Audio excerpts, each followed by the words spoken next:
Welcome to the Mindfulness Backpack, everyday tools to help kids find calm, focus, and resilience. Written by Jules Peck, this audiobook offers 10 powerful tools every child, and the grown-ups who guide them, can use to handle stress, build confidence, and navigate life's challenges with greater awareness. Narrated by Stephen Hurwitz. Through simple techniques, inspiring stories, and bite-sized activities, the Mindfulness Backpack equips young listeners to pause, breathe, and respond to the world around them with clarity and calm. Narrated for curious minds and caring hearts. This is your invitation to explore a more mindful way to grow. Let's begin. Chapter 1. The Breathing Compass, Your Superpower for Instant Calm. Routine is not the enemy of creativity. It's the scaffolding that lets creativity climb. I vividly recall my first day of fourth grade, a day that still shimmers in my memory with a potent cocktail of freshly sharpened pencil shavings, the squeak of new sneakers on linoleum, and a thick, treacly wave of pure, unadulterated panic. Standing outside Mrs. Tremblay's classroom, a room labeled Room 101, which I even then sensed was a number with a certain foreboding literary history, my heart wasn't just thudding, it was performing a complex, syncopated rhythm that would have made a professional drummer proud. Thudding louder, I was convinced, than the entire school marching band practicing When the Saints Go Marching In during a hurricane. My best friend, Sarah, my partner in crime, my sharer of secret codes, and most importantly, my human shield against the terrifying onslaught of new social situations, had vanished into the mists of a cross-country move during the summer. The classroom, glimpsed through the slightly ajar door that seemed to beckon and repel me simultaneously, was a vibrant, buzzing hive of unfamiliar faces. Each one, in my hyper-imaginative 9-year-old brain, was a potential critic, a judge of my slightly too short haircut, a DIY job by my well-meaning but artistically challenged older brother, my hand-me-down backpack that had seen better decades, and my nervously chewed bottom lip, which by now probably resembled a piece of frayed string.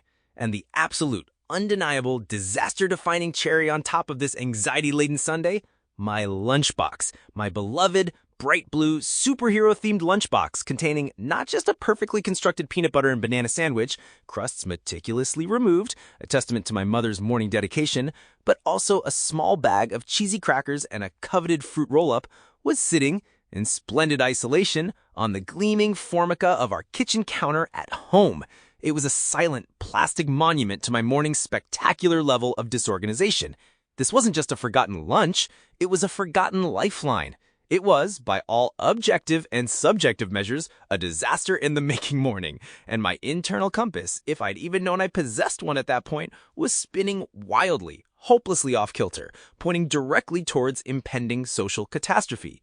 That's when Mrs. Tremblay, a woman who seemed to glide rather than walk, and whose classroom always smelled faintly of cinnamon and old books, did something entirely unexpected, something that cut through the thick fog of my rising panic.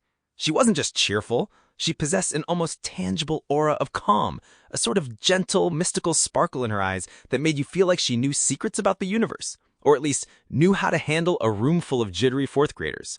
Instead of the usual first-day roll call or a stern lecture about classroom rules, she held up a small, shiny, brass compass. It wasn't a toy. It looked like something a real explorer, perhaps one who wrestled crocodiles before breakfast, might use. It glinted under the slightly flickering fluorescent lights of Room 101, and as if by magic, the nervous chatter around me seemed to dim. "Good morning, brave adventurers and intrepid explorers of the fourth grade," Mrs. Tremblay began, her voice not loud, but carrying a warmth that instantly made the air feel a little less prickly. "Before we embark on our grand learning journey for the year, I have a question. Does anyone know what this fascinating little gadget is?" Of course, a veritable forest of hands shot into the air, wiggling with the desperate, almost convulsive energy of children who had been storing up knowledge all summer and were now bursting to release it. Daniel, a boy whose t-shirt proudly proclaimed future paleontologist, and who always seemed to have a faint dusting of what might have been either playground sand or ancient fossilized remains on his elbows, practically launched himself skyward. "It's a compass!" he shouted, his voice a triumphant blend of pure excitement and the unshakable authority of someone who had clearly read every adventure book in the school library at least twice. "It shows you where north is, so you don't get lost if you're, like, trekking through the Amazon rainforest or climbing Mount Everest." He beamed, clearly pleased with his comprehensive answer. Sample complete. Ready to continue?